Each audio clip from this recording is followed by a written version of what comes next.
So a month of forward movement, a moment here actually of forward movement this month in August 2025. That's what this video is about, everyone, is how there's a little special pocket here, about 2 weeks of forward movement energy that we've been waiting for. We've been waiting for because we had this Mercury retrograde. What does that do? Block, delay, causes us to review and analyze and maybe step back.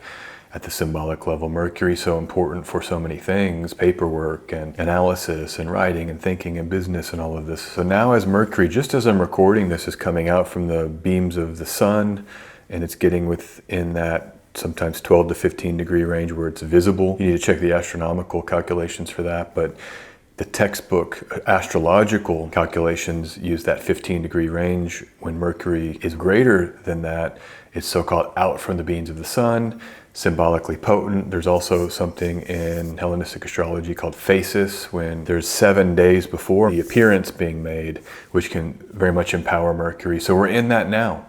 Even though Mercury doesn't technically station direct until the 11th of August, UTC, we're in a phase where Mercury is about to be potent, make an appearance, and then move forward again. So we've been waiting for this. We've been waiting for the return of some supportive forward-moving astrology, and we get it here. And so that's what I want to talk about in this video, is a little bit of the context and the unique features of this version. Because every year has a few of these. You put up the calendar, you put up the astrology of the year, and you say, okay, that's a pocket to move forward on. We had one in May and June. Mercury and Venus stationed direct in April, if you recall that. And so we had from April, all planets were direct at that time. And so there were some pockets in there and some particular phases of the moon there that were quite, go time or initiative. So we're about to enter another one of those periods. So stick with me here, high level. It's time to go. It's time to maneuver. It's time to do some things you might have been waiting on, or if there's been building, this is the time to let some of that stuff crest, let some of those waves that have been building crest here into the becoming of you and the becoming of your life and the forward movement of your year. So stay with me. I'm astrologer S.J. Anderson, breaking down Mercury direct and the power movement of August 2025. So stick with me and stay tuned. There's always these layers of forward moving pockets that you want to identify so you can ride or attach your cart to push your life forward. And I want to just talk a little bit about the context here, because remember we started 2025. We start the year with Mars retrograde. Days after the year begins, Venus enters Pisces, a sign where it will remain until the end of April. Venus won't clear a sign that it's been retrograde in until the beginning of June. Mars won't clear a sign that it's been retrograde in until June. So Venus and Mars both were in a delay zone to kick off this year. It's like delay energy. The year really doesn't get going until June in one way to look at it. And then what else happens in May and June? Well, Saturn gets a new sign and Jupiter gets a new sign. So we have this massive hit this year after this slow start to the year. This summer brought all this new energy, all this shake-up energy. And I talked to a lot of people, and I can tell you it's been that way for a lot of people in their lives, including myself, shaking up what we thought life would be. The new energies hit, and then this is our lives. These are the new initiations of our lives that we got here in 2025. And so then Uranus comes to Gemini in early July, which was an additional outer planet cycle added to the mix. Of course, Neptune entered Aries in late March. Pluto entered Aquarius for good last year. So even when you layer in that outer planet milieu, it's all of this new stuff that's happened this summer.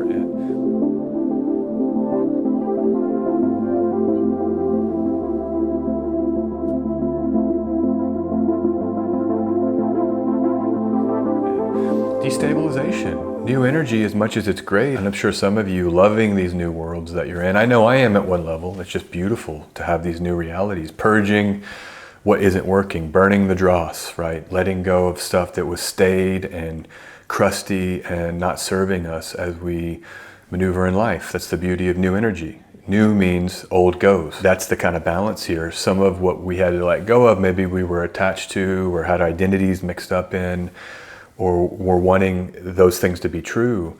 But at the same time, the new emergences are just as important, because this will be your life, right? This was the thing about summer 2025. It was the preview. This is the preview of your life over the next pocket of time. Saturn until April 2028 in Aries. This is the preview this summer. That's the beauty of astrology, is that this newness that we got this summer, all of these cycles announcing a newness, however much it's destabilizing, it's also birthing what our lives are becoming. Just it's the principle of life, right? One door closes, another opens. One window shuts, another one opens. So think about your summer in that context, how all of the new emergences, and this can be internal as much as it's external, keep in mind. I mean, our internal worlds are very important for life, and everything could seem normal, seem like nothing happened. And then you go inside and you've had whole breakthroughs and perceptive breakthroughs and new ways of being and new ways of carrying yourself and new ways, how you talk about the world around you and yourself. And I'm sure that's happened for a lot of folks too, as much as the outer world. And some of that is specifically the Mercury retrograde in Leo. Mercury entered Leo in June. It will leave Leo in early September. But that Mercury retrograde in Leo, remember, evoked things about identity, perceiving our identity, how we talk about ourselves,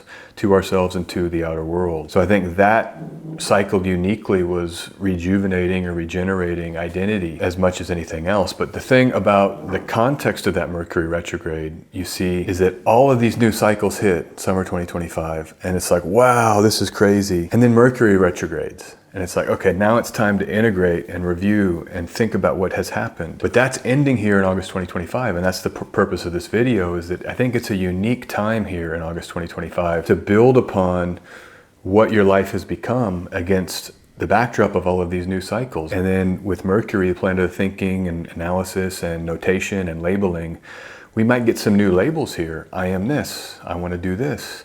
And then with Mercury forward moving, oh, I'm going to write this down. I'm going to send this letter. I'm going to apply for this thing. I'm going to start this account. I'm going to do all of the things that Mercury will allow us to do as it stations direct and then picks up speed here. That's why I think it's a unique opportunity here in August. It's not just a renewal of Mercury. It's in Leo, which is identity based, and it's against the backdrop of this fresh new context with so many cycles announcing newness in summer 2025. The first forward movement after a pause energy that we have since our new worlds showed themselves to us and our new selves were emergent here. And so that's how I would be thinking about this Mercury direct moment. Now, simultaneous to it is that you have the benefic conjunction, the Jupiter-Venus conjunction perfecting on the 12th of August, the day after Mercury stations direct. They're traveling together until the 25th of August. Venus still in Cancer with Jupiter.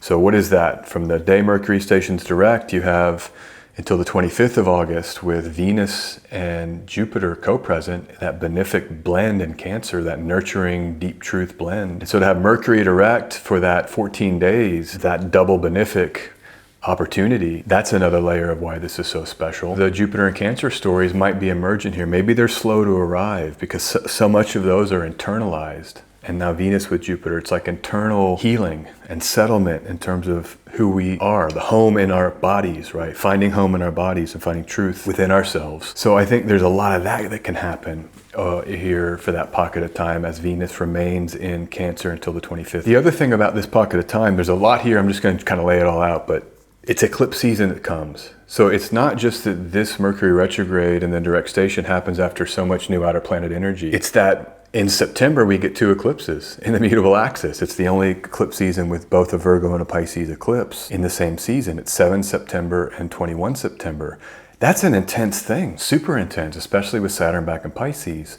So we're about to have with the eclipses and Saturn's entry back into Pisces, a major internalized dreamscape, intuitive, emotional overflow energy that the eclipses are going to bring themselves to bear upon. And we have to return back to some of those older worlds that we thought we might have left, right? You may have left that. You thought, oh, I'm done with that this summer. Well, no, we got to go back with Saturn and eclipses. We got to go back and get other pieces that maybe aren't here yet, right? Or go return, like saying goodbye to the loved ones or saying goodbye to the old parts of ourselves that need a little bit more help here. Eclipses are always strange and wild and often birthing things that we thought we knew about ourselves, just like I was saying earlier, but it's the eclipse version of that. And then the eclipses come and it's like synchronistic is the term I would use here, or uncannily matching at some deep level of knowing. So there's intervention. I like to think about it like divine intervention, just straight up. I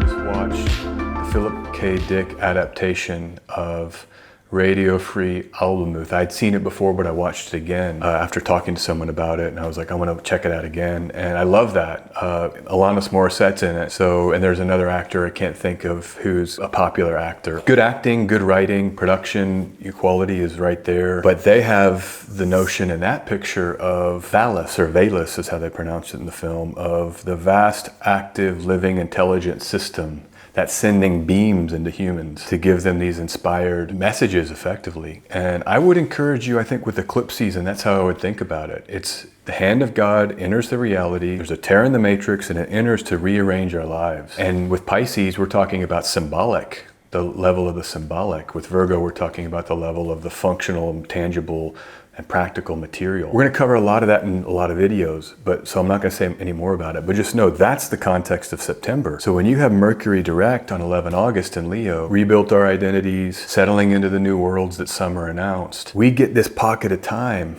to actualize and maybe take some action here before a faded trigger in September. And I always recommend with eclipses, try to turn down. I usually take time off and I just try to pray and rest, try to get the message, try to tune my antenna to Valus, right, and get those messages. And whatever Valus is in our reality, that's fiction, but maybe you've got a name for that. Your spirit guides, or the inspiration that you receive from some intuitive depth. That's September. And I want to just say another thing here, and then I'm going to get out of here. But these moments, astrologers like me come on and we're saying, hey, this is the time to act. This is the great time. It doesn't have to be you're writing the great American novel. Now, it may be that, but it can be small things. I mean, a lot of our lives are quotidian and mundane, and it's not just a high drama. We're not in a highly edited reality TV show where everything has to be so dramatic. These could be small things. This might just be something that's important to you, you've been working on. It may be any number of tasks that you're ready to pick up here, and you're probably already feeling it. I mean, I'm recording this, 7 August.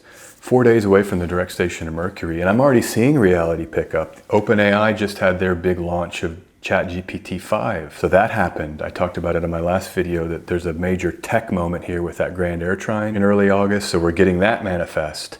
They're using the phasis period of Mercury direct to launch even before Mercury stations direct. We have college football. I know not everybody likes sports. I'm basically have let go of sports except the religion of my hometown, which is the University of Texas football. And so I'm seeing that pick up. These guys are out there in pads now, practicing and getting ready for those big games, which will happen in August. Now that's every year in August, but we may feel into the manifestation of it this year, knowing the astrology is giving some tailwind for that forward momentum. Just as two examples, but in your life, the key is in your life, be thinking about what's emergent here. That's the way forward. Oh yeah, now I got a little bit of momentum here to move forward with my year. And thinking about August as a pocket to achieve some of those local victories to get you ahead. Now, after eclipse season, there's some great charts in October. There's some great charts. The thing about the charts in this little mid-August pocket, it's really only a waning moon that has the best charts, because it's a waning moon from the full moon in Aquarius on the 9th until the new moon in Virgo later in August. And I'm going to do a whole video. I think my next one is going to be the 2 new moons in Virgo here and how Virgo basically is about to take over. But these are waning cycles. And to capture that real power of the Jupiter-Venus conjunction, it's really these 2 moons, the Taurus moon and then the Cancer moon, that gets the best of that astrology. Different electional astrologers tell you different stuff. I just prefer waxing moons. I think that's the symbolically most potent if you're going to have to add all the factors in. And so it's not that this pocket can't be really good to start things. I mean, we can use waning moon charts and use it. The point of the video is use these moments, get some stuff done that you've been waiting on. I know I am. I got lots of stuff I'm about to be doing, but October provides some excellent charts too. So it's not like you have to get some big thing done now. There's October, and then there's always another one. And I'll be covering all that when we get there in October. So stay tuned on the channel. I just hope you're feeling some forward movement, and I hope you're finally settling into whatever shocks came to you this summer and changed your reality, because we had so much new energy finally. So I hope this can be, as much as anything here in August, as you settling into some forward movement for your new world, and maybe looking for a few tasks you can get involved in and carry forward here with the forward momentum of Mercury direct and a Venus and Jupiter conjunct right here on the 11th and 12th respectively, and then enjoying this waning phase with some beautiful blends of the moon with Venus and Jupiter. It's a Taurus moon and it's a Cancer moon. What are those? Signs ruled by the moon. the home, the body, the safety, the comfort, the creativity of more of the inner worlds and more of the not as active in the outer world vibe. So that might be part of this moment in August here for you too, especially summer. People are vacationing. You may be out there just more with family and friends and enjoying the rest of this summer. And that's a good way to play this too, but maybe, you know, move forward some of the tasks that are on your plate too to set yourself up for a big power fall after eclipse season when Mars enters Scorpio and we really hit the ground running September, October, November. So okay, that's the video, everyone. I'm wishing you a really, really good forward movement pocket here in mid-August 2025, and you can catch more of me on my Patreon, SJ Anderson 144 over there, link in the description. I release a bunch of videos over there on a few different tiers, and there's all kinds of videos I'm doing there. Check that out if you're interested, and I will also be back here real soon, and I'll be updating real soon, probably double Virgo new moons, one being a solar eclipse, really very much on my mind. Because as we get closer to the eclipses, they kind of want to take over. So maybe we'll do a little bit of cycle work, and we'll try to do a little bit of, you know, some mundane astrology and definitely some thematic or symbolic astrology, how we might be able to use the Virgo archetype in our lives. So check me out there, subscribe to the channel if you want to make sure to see that, and I'll talk to you very, very soon, everyone. Peace, take care, best, bye-bye.